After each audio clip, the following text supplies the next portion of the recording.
하나님 말씀 이사야서 11장 1절에서 9절 보겠습니다.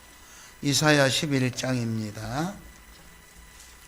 1절에서 9절까지의 말씀을 우리 같이 합독합니다.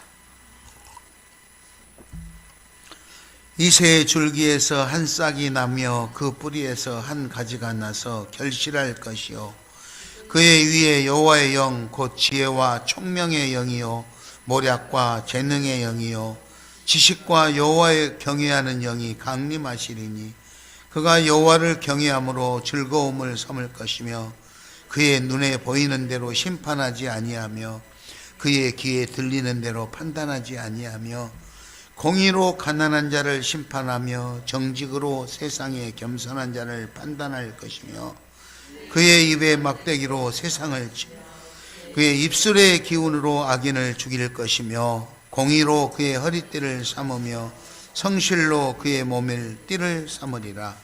그때에 이리가 어린 양과 함께 살며 표범이 어린 염소와 함께 누우며 송아지와 어린 사자와 살찐 짐승이 함께 있어 어린 아이에게 끌리며 암소와 곰이 함께 먹으며 그것들의 새끼가 함께 엎드리며 사자가 소처럼 풀을 먹을 것이며 젖먹는 아이가 독사의 구멍에서 장난함 젖된 어린아이가 독사굴에 손을 넣을 것이라. 내 거룩한 산 모든 곳에서 해됨도 없고 상함도 없을 것이니 이는 물이 바다를 덮음같이 여호와를 아는 지식이 세상에 충만할 것임이니라. 아멘. 남들보다 먼저 와서 연습하고 남들보다 늦게 남아서 연습하고 또 가운을 입고 저 자리에 서니까 저 자리에 앉으니까 누구 마음대로 이렇게 결석하고 싶어도 못하고 정말 우리 귀한 성가대원들을 하나님께서 사랑하시고 축복하셔서 늘 밤낮으로 지키실 줄 믿습니다. 오늘 저는 대림절 마지막 주간에 이제 예수님이 오시는데 무슨 말씀으로 은혜를 나눌까. 그리고 우리나라도 이렇게 혼란한 시대에 있는데 나라가 안정되고 우리 삶이 전체적으로 안정이 돼서 편안하고 행복하고 감사했으면 참 좋겠다 그런 생각이 들더라고요. 여러분도 그렇죠? 아무리 혼란스러워도 우리는 예수 이름으로 행복하게 살 수 있기 바랍니다. 옆 사람하고 인사합니다. 행복하게 사십시오. 다시 합니다. 행복하게 사십시오. 근데 표정이 행복한 표정이 아닌 것 같아요. 다시 웃으면서 행복하게 사십시오. 내가 행복하게 살려고 해도 나라가 시끄러우면 국민들이 행복하지 못하고요. 내가 괴로운 것 같아도 나라가 평안하고 그러면 온갖 것들을 누리면서 잘 살 수 있는 것이기 때문에 좀 멀리 있는 것 같아도 나를 위해서 기도하는 것이 아니라 좋은 나라가 되어지기를 위해서 기도할 수 있기를 바랍니다. 우리 대한민국 상황이 매우 불안정하고 혼란하다고 사람들이 그럽니다. 정치, 경제, 사회적으로 모든 것이 지금 불투명해서 갈피를 잡지 못해서 어떻게 해야 되나. 그래서 국민들이 혼란스럽고 힘들어하고 때로는 어떤 분들은 고통스러워하는 사람들도 있다고 그래요. 오늘 본문에 나오는 이스라엘 백성들이 앗수르에부터 여러 가지 많은 탄압을 받았어요. 그래서 그 백성들에게 우리를 건져줄, 구원해줄 메시아가 오기를 고대하고 있었었죠. 하나님께서는 새로운 메시아를 보내셔서 새로운 왕국을 설계하고 그 메시아가 통치하는 새로운 시대를 열어갈 건데 어떤 통로를 통해서 누구를 보낼 것이며 그 구원의 메시아가 오면 어떤 나라를 어떤 원리로 어떤 통치를 해 나갈 것인지 이런 것을 구체적으로 밝힌 것이 오늘 본문 11절 내용이에요. 그래서 하나님이 원하시는 나라, 미움과 시기와 다툼이 없이 약한 자와 강한 자가 서로 이렇게 돕고 정말 아름답게 가는 그런 상황. 그래서 저는 오늘 제목을 평화의 나라라고 잡아봤어요. 따라서 하겠습니다. 평화의 나라. 평화의 나라. 우리의 힘으로 건설하면 참 좋지만 우리들의 힘이 약해도 하나님께서 그런 나라를 만들어 주시겠다는 거예요. 오늘 이사야서 11장 본문 말씀인데 한 장 앞으로 넘기시면 이사야서 10장 24절 25절에 우리 같이 한번 읽겠습니다.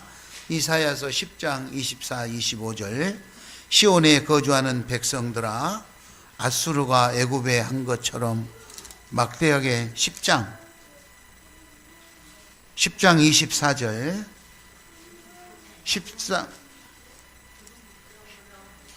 그러므로 주 만군의 여호와께서 이르시되 시온에 거주하는 내 백성들아 아수르가 애굽에 한 것처럼 막대기로 너를 때리며 몽둥이를 들어 너를 칠지라도 그를 두려워하지 말라. 내가 오래지 아니하여 내게는 분을 그치고 그들에게는 내 진노로 멸하리라 하시도다. 그렇게 고통을 주는 아수르를 하나님께서 멸망시키겠다. 그가 막대기와 몽둥이로 가지고 우리를 괴롭혀도 두려워하지 말라. 왜? 하나님께서 머지않아 우리에게는 그 고난을 멈추게 하고 그리고 그 아수르는 멸망시키겠다는 이런 논리예요. 그러니까 우리가 하나님 늘 말씀드리지만 이 세상에는요 크게 나누면 두 부류의 사람들이 살아요. 뭐 잘됐건 못된 두 부류. 첫째는 하나님 창조, 이 세상을 하나님이 창조주 하나님을 믿고 따르는 신앙 공동체 사람들. 그래서 하나님을 믿고 하나님을 의지하고 하나님을 따르는 사람들, 신앙생활하는 그런 사람들이 모이는 신앙 공동체 사람들. 그런데 하나님을 의지하지 않고 하나님을 믿지 아니하고 뭔가 새로운 문화를 만들어가며 그 문화에서 기쁨을 얻고 살아가는 문화 공동체 사람들이 있어요. 이 문화 공동체 사람들은 끊임없이 새로운 문화, 더 짜릿한 문화, 자기들이 행복의 극치를 누릴 수 있는 이런 것들을 하기 때문에 우리 삶에 가까이 있어서 누구나 그런 것들을 부러워하고 그곳에 넘어갈 때가 많아요. 오늘 아수르 사람들에게 나라를 빼앗기고 그렇게 힘들게 사는 이스라엘 백성들에게 하나님께서 메시아를 보내겠다는 그런 구원의 약속인 거예요. 메시아가 오시고 하나님 나라가 이루어지면 그러면 어떻게 될까? 오늘 우리가 이렇게 혼란스럽고 힘든 가운데서 진정으로 평화의 나라를 이루고 행복을 이루어 가려면 어떻게 해야 될까? 어제도 이 추운 겨울 날씨 가운데 광화문에 수많은 사람들이 서로 모여서 한쪽에서는 촛불을 들고 한쪽에서는 태극기를 들고 상대를 비방하며 이렇게 해야 되는데 우리나라가 어떻게 해야 됩니까? 어느 길로 가야 되겠어요? 모 정치인은 나와서 그렇게 말을 했다고 그래요. 뉴스에. 대통령 탄핵보다도 더 두려운 것이 분열입니다. 그랬다. 갈라지는, 쪼개지는. 우리 삶의 여정에서도 그런 일들이 많은 것 같아요. 조금 마음에 맞지 않으면 다투고 조금 마음에 들지 않으면 분열하고 갈등하고 그래서 깨지고 흩어지고 이런 일들이 우리 삶의 여정에서도 지금 계속 반복되어지고 있어요. 예수님이 오시면 그렇게 하나님이 원하시는 나라가 된다면 어떤 나라가 될까? 따라서 합니다. 성령으로 충만해집니다. 성령으로 충만해집니다. 좀 힘있게 이렇게 힘을 내세요. 목소리가 다 오늘 아침 어제 저녁에 잠도 못 자고 오늘 아침도 굶고 온 사람들 같아. 그 예수님을 만나면 그렇게 힘 빠져가지고는 안 돼요. 성도들이요 지금 이렇게 기운이 없는데요 성령이 충만해지면 기운이 나게 돼 있어요. 악한 영들을 방어할 수 있어요. 방어할 수 있어요. 내 힘으로는 안 되지만 성령이 충만한 사람은 시련과 고난도 이기고요, 악한 영들도 이겨낼 수 있어요. 성령 충만한 제자들이요, 우상이 아주 우상으로 가득 찼던 로마 제국을 변화시켰어요. 로마 시대 때는요, 믿는 사람들을 얼마나 핍박했는지 몰라요. 엄청난 말로 표현할 수 없는 고난과 시련이 있었어요. 당시에 그 로마의 힘은 오늘날 미국처럼 강하고 아주 위대했잖아요. 그래서 모든 길은 로마로 통한다 할 정도로 그런 말이 나올 정도로 했어요. 그런데 그런 핵심의 지도자들도 성령 충만한 하나님의 사람들이 나라를 변화시켰어요. 사도행전에 보면 성령 충만한 사람들이 지나왔던 발자취가 쭉 기록되어 있는 성령의 역사장인데, 그곳에 보면 베드로나 스데반, 바울, 바나바 이런 주인공들이 쭉 나타나는데, 이 사람들은 한 시대를 살면서 정말 성령이 충만한 삶을 살았어요. 사도행전 1장 8절에 보면 오직 성령이 너희에게 임하시면 너희가 권능을 받고 예루살렘과 유대와 사마리아와 땅끝까지 이르러 내 증인이 되리라, 이렇게 예수님 말씀하십니다.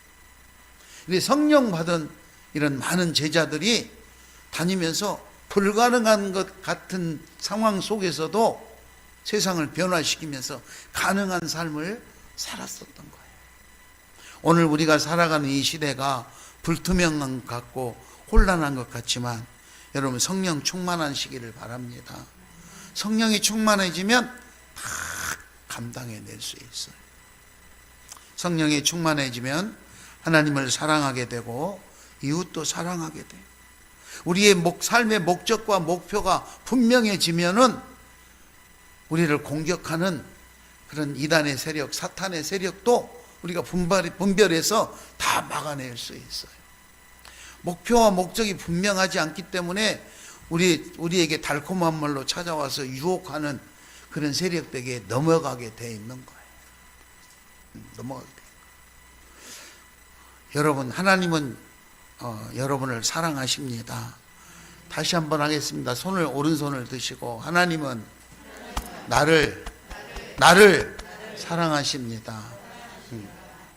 하나님은 나를 사랑하고 계시는데 우리는 하나님이 나를 얼만큼 사랑하는지를 잘 기억하지를 못해요. 우리 집에서 자녀들 출산해서 키우는 걸 한번 생각해 보십시다. 아이들이 태어나면 아이들이 부모님에게 뭐 요구하는 거 있습니까? 아무것도 요구하는 거 없어요. 그대로 놔두면 죽을 수밖에 없어요. 그런데 부모님은 자기 인생을 걸고 고통을 받으면서 이 아이를 출산해서 다 키워요. 하루 이틀 키우는 것도 아니에요. 아주 온갖 것 다 감당할 수 없는 일들을 감당하면서 그 아이를 사랑하고 키워내요. 그렇잖아요. 그런데 그 아이들은 자라면서 그거를 다 기억하지 못해요.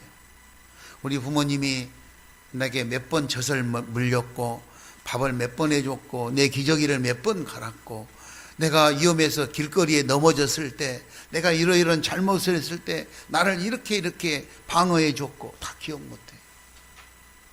아니, 기억 못해요. 저 세아 죄를 봤더니요, 얼마나 죄를 저만큼 키우기 위해서 자기 부모들이 고생을 했겠어요. 그런데 밥 먹다가 반찬 같은 거 마음에 안 든 거 주잖아요. 그럼 막 큰 소리 치고 저항하더라고. 막 대드는 거예요. 저항하는 거. 고마우면은 그렇게 하겠습니까? 고맙습니다. 그리고 먹겠지. 근데 모르니까 저항하는 거예요. 그럼 그 저항하는 거를 밉다고 부모가 막 함부로 합니까? 아니에요. 그냥 그 저항하는 그것도 예뻐서 다 받아주고 키워주고 그래요. 그런데 여러분, 그 아이가 이제 성장하고 세월이 많이 흘러서 이제 사회인이 되고 성년이 되고 우리들이 정해놓은 성년의 나이가 되고 사회인이 되면 고마워하는 마음을 알 수 있어야 돼요.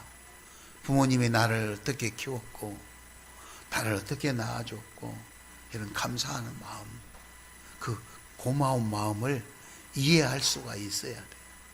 그런데 그렇게 많은 것을 공급하지 않았음에도 불구하고 나를 낳아준 것만 해도 감사하다. 어렸을 때 태어나서 아무 양육을 하나도 해주지 못해서 해외로 입양 갔던 사람들도 내 뿌리를 찾고 싶다고, 내 부모를 찾고 싶다고 찾아와서 그렇게 찾는 사람도 있고요. 그리고 잘 가르쳐서 잘 입혀서 잘 교육을 시켰는데 부모를 돌보지 않고 그런 자녀들도 있어요. 여러분, 그런 사람들을 여러분들은 평가를 하게 될 것입니다. 우리도 마찬가지예요. 하나님 은혜로, 하나님의 사랑으로 내가 이 땅에서 이만큼 살고 있지만 하나님이 나를 어떻게 양육했는지, 내가 독수리 날개로 너를 업어서 어떻게 데려왔는지 말씀해도 내가 기억나지 않기 때문에 고마운 줄을 모르고 사는 거예요. 성령이 충만해지면 하나님의 은혜와 하나님의 사랑을 기억하게 되고, 내가 고난 가운데 있어도, 시련 가운데 있어도 하나님 감사합니다 하고 감사할 줄 알게 되는 거예요. 내 형편이 꼭 넉넉해야만 부모님께 감사하는 것은 아니에요. 비록 힘들고 어려워도 부모에게 감사하는 사람들 많아요. 여러분, 하나님 사랑에 감사할 수 있기를 바랍니다. 내가 기억이 나지 않아도 하나님의 사랑이 있었기 때문에 오늘 내가 있음을 인정하시고 늘 성령 충만한 마음으로 감사할 수 있기를 바랍니다. 성령 충만해져야만 우리를 공격하고 있는, 공격해오는 악한 세력들을 방어해낼 수가 있다는 거예요. 하나님 사랑으로 이웃사랑, 이웃과 사랑, 이웃에 있는 사람들, 그리고 내 주변에 있는 많은 믿음의 가족들까지도 이 따뜻한 겨울에 마음껏 사랑할 수 있는 우리 시온 가족들 되시기 바랍니다. 사도행전에 나와 있는 많은 사람들이 있지만 주인공으로 등장하는 사람들은 그렇게 많지 않아요. 우리 기억에 남겨 있는 사람들이 베드로, 스데반, 바울, 바나바, 한 시대를 살아가는 저와 여러분들이 큰 교회 많은 곳에서 큰 일을 하는 것 같아도 우리 같은 이런 작은 교회에 하나님이 보내신 것은 우리를 통해서 큰 일을 하게 만드시고 그리고 크게 사용하시려고 하는 것으로 아시고 감사하시면서 오늘도 하나님 앞에 최선의 노력으로 순종하는 복된 삶이 되시기를 축원합니다. 두 번째는 무질서가 바로 잡히게 됩니다. 예수님이 오시면, 메시아가 오시면, 메시아 구원자가 오시면 무질서가 질서로 바로 잡히게 되는 것이죠. 하나님께서 세상을 만드실 때는 분명히 질서가 바른 세상이었어요. 첫째 날부터 다섯째 날까지 다 창조하시고 그것을 사람에게 주면서 땅에 충만하라, 생육하고 번성하라, 그리고 다 주셨는데 그 아담과 하와가 하나님의 말씀에 불순종하고 죄를 범함으로 말미암아 세상에 무질서가 찾아오게 됐어요. 질서가 깨진 것이요, 하나님과 사람과의 관계, 이 질서가 깨지는 바람에 모든 것이 질서가 혼란스럽게 된 거예요. 뱀이 하와를 찾아와서 이렇게 할 거라고 유혹했던 그 자체가 하나님의 질서를 깨뜨리는 거 아닙니까? 하나님이 하지 말라고 하는 것을 보고 질서가 깨지니까 눈이 밝아져서 이상한 생각을 했고, 그로 인해서 불순종하고 질서가 깨짐으로 하나님과의 관계가 더 악화되었다는 거예요. 하나님의 말씀을 따르지 아니하고 자기 중심적인 삶이 이루어짐으로 말미암아 하나님과의 관계가 깨뜨려지고 그리고 혼란이 일어나기 시작했다는 것이죠. 여러분, 오늘 우리들의 삶은 어떻습니까? 하나님과의 관계 속에서 질서 정연한 삶을 살고 있습니까? 아니면 때로는 혼란스러운 삶이 이루어지고 있습니다. 마태복음 13장에 보면 가라지 비유가 나옵니다. 가라지. 무질서지요. 마태복음 13장 24절 이하에 보면 밭에다가 논에다 곡식을 심었는데 어느 날 원수가 가라지를 뿌리고 갔다 그랬어요. 마태복음 24장에 보면 천국은 좋은 씨를 제밭에 뿌린 사람들 같은데 25절에 사람들이 잘 때 원수가 와서 곡식 가운데 가라지를 뿌리고 갔다. 28절에 그래서 사람들이 물었어요. 그 가라지를 뽑을까요? 그랬더니 하시는 말씀이 29절에 가만히 둬라.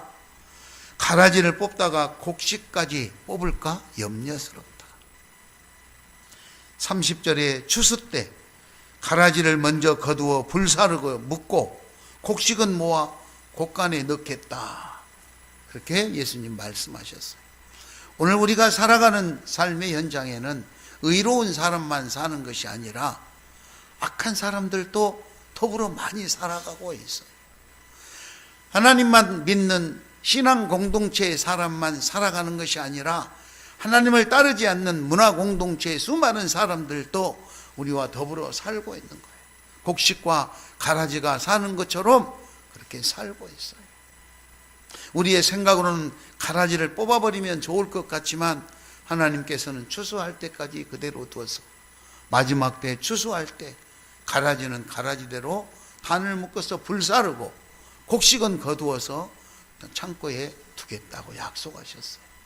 이 땅에 살고 마지막 생을 다하는 날 하나님은 오셔서 양과 염소를 구분하시고 천국에 갈 자와 지옥에 갈 자로 구분하게 될 줄 믿습니다. 메시아가 오시면 우리는 믿음의 신앙의 공동체의 살아있는 질서를 바로잡고 하나님 뜻에 합당한 평화의 나라의 주인공들이 될 수 있을 것입니다. 그때가 되면 악한 사람들이 하는 그런 방법이 기준이 되는 것이 아니고 메시아가 하나님께서 주시는 그 말씀이 기준이 될 것입니다. 4절 5절을 우리 다 같이 한번 읽도록 하겠습니다. 본문 4절 5절을 읽습니다. 공의로 가난한 자를 심판하며 정직으로 세상의 겸손한 자를 판단할 것이며 그의 임의 막대기로 세상을 치며 그의 입술의 기운으로 악인을 죽일 것이며 공의로 그의 허리띠를 삼으며 성실과 그의 몸의 띠를 삼으리라. 아멘. 공의와 그리고 정의와 성실이 우리 삶을 이루어가는 기준으로 삼겠다고 그렇게 약속하셨어요. 지금처럼 혼란스러운 방법으로 세상을 뒤집으려고 해도 하나님이 오셔서 하나님이 통치하는 나라가 되면 하나님의 약속의 말씀이 우리의 삶의 질서의 기준이 된다는 말씀입니다. 이사야서 30장 18절에 여호와는 정의의 하나님이니라 그를 기다리는 자마다 복이 있다 그랬습니다. 사랑하는 우리 시온 가족 여러분, 연말 연시에 힘들고 어렵고 또 복잡한 혼란스러운 상황에 있지만 오직 예수 그리스도를 맞이하는 신부처럼 그렇게 준비하는 삶이 되시기를 축원합니다. 마지막으로 메시아가 오시면 고통에서 해방이 됩니다. 고통. 우리의 삶이 힘들고 어려운 것들이 다 풀려서 자유하게 된다는 내용이지요. 그러므로 그날이 있을 때까지 절대 두려워하지 아니하고 용기를 내시기 바랍니다. 바울과 실라는 옥에 갇혔어도 두려워하지 아니하고 찬양했어요. 찬송했더니 옥문이 열렸다. 옥터가 흔들리고 옥문이 열렸다. 그렇게 기록하고 있습니다. 사도행전 7장 54절 이하에 보면 유명한 스데반 집사님이 나와요. 혼란한 시대에 탄압을 받고 어려웠었지만 하나님을 향해 영광을 돌리고 믿음의 신앙을 지켰어요.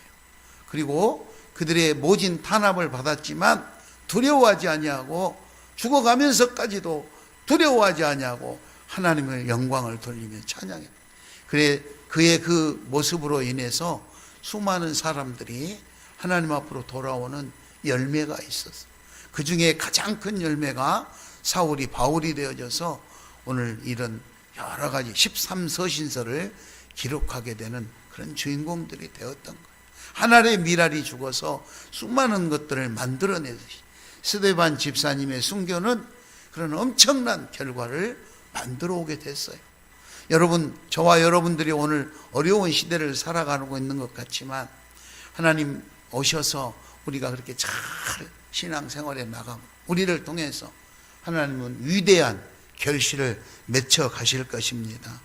예수 그리스도께서 주신 평안을 결코 어떤 것도 뺏어갈 수 없다는 거예요.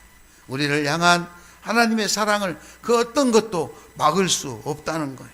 그러므로 아무리 힘들고 어려운 가운데 있어도 우리는 신랑 맞이할 준비하면서 기쁨으로 담대함으로 승리하시기를 축원합니다. 오늘 그날이 오면은 우리가 바라는 그날, 예수 그리스도가 원하는 그날, 하나님이 계획하신 평화의 나라가 오면 6, 7, 8절에 기록하고 있어요. 이리가 어린 양과 함께하며, 그죠? 6절 그때 평화의 나라, 하나님 나라, 메시아가 오시는 그날이 되면 이리가 어린 양과 함께 살며 표범이 어린 염소와 함께 누우며 송아지가 어린 사자와 함께 있고 7절에 암소와 곰이 함께 먹으며 사자가 소처럼 풀을 뜯고 8절에 어린 아이가 독사굴에 손을 넣고 장난을 쳐도 사고가 생기지 않는 그런 화평한 나라가 된다는 거예요. 이 말은 한마디로 말해서 강자가 약자를 겁박하고 이러는 것이 아니고 약자와 강자가 서로 화합하며 서로 화목하게 살아가는 아름다운 나라가 이루어진다는 거예요. 오늘처럼 촛불 들고 태극기 들고 나가서 우리가 아니면 안 되니까 상대는 죽여야 될 것처럼 잡아가라고 외치는 것이 아니라 불쌍한 그들의 영혼을 하나님 곁으로 인도해서 서로 용서하고 화목하게 살아갈 수 있도록 그렇게 해야 돼요. 뭘로 변화를 시키겠습니까? 오직 하나님의 사랑만이 로마 제국을 변화시켰던 거죠. 성령의 역사로 하나님 사랑으로 변화시킬 수 있기를 바랍니다.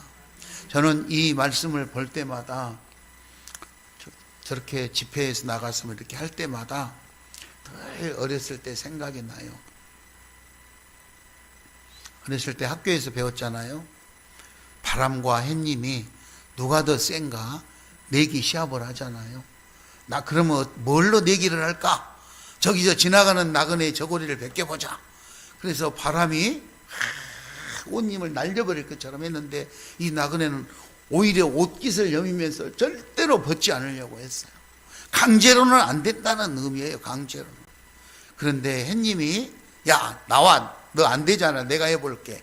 그리고 햇빛을 내리쬐었더니 너무 더우니까 스스로 옷을 벗었다고 해요. 스스로. 여러분 이 의미는 강제로 되는 일이 없어요.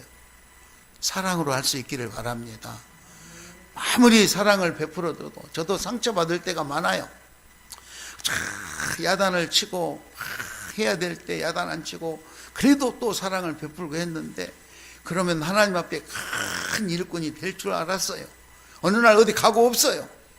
그러면 너무너무 마음이 아프고 속상하고 막 그래요. 그런데 그래도 위로받는 하나님 어디선가는 또 하나님의 일을 하고 계실 겁니다. 그 사람이 우리 앞에 나하고는 같이 있지 않아도 어딘가 멀리 가서 거기서 더 큰 하나님의 일을 하고 있을 것을 생각하면 너무너무 감사합니다. 그렇게 위로받으며 오늘 또 열심히 일하는 거예요. 언젠가 여러분들도 아는 사람이에요. 언젠가 우리 교회에 등록을 해서 세례를 받았었죠. 세례를 받았던 분인데 어느 날 교회를 나오지 않고 있어서 영 못 나왔어. 시간이 많이 흘렀어요. 우리 여기 성남에 있는 큰 교회에 가셨나 봐요. 그분이 큰 교회에 갔는데 거기서 이제 그 등록을 하잖아요. 이게 쓰잖아요.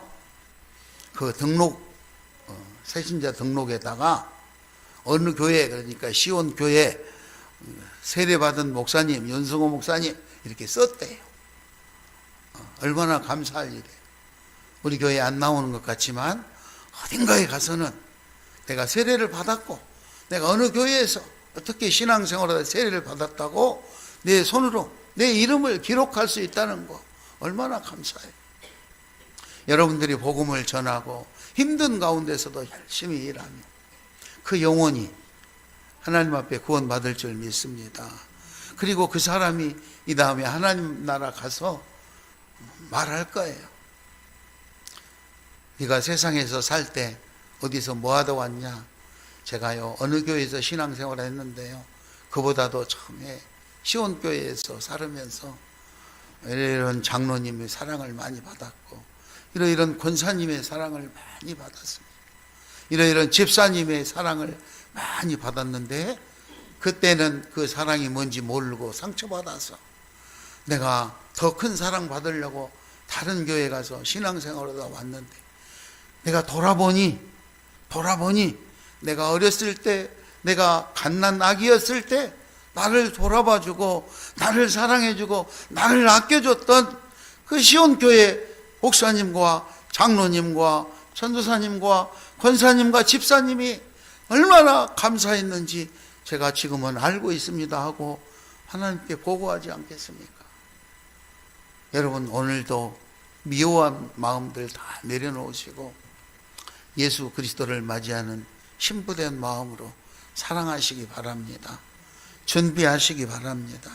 하나님의 사랑, 그것이 그 나라가 되면 우리 9절을 같이 한번 읽겠습니다. 9절 같이 읽겠습니다. 내 거룩한 산 모든 곳에서 해됨도 없고 상함도 없을 것이니 이는 물이 바다를 덮음같이 여호와를 아는 지식이 세상에 충만할 것이니라. 하나님을 많이 알고 하나님을 깊이 알고 그 하나님의 사랑으로 무장을 하면 해되는 것도 없고 상함도 없이 화목하게 그렇게 살아갈 수 있어요.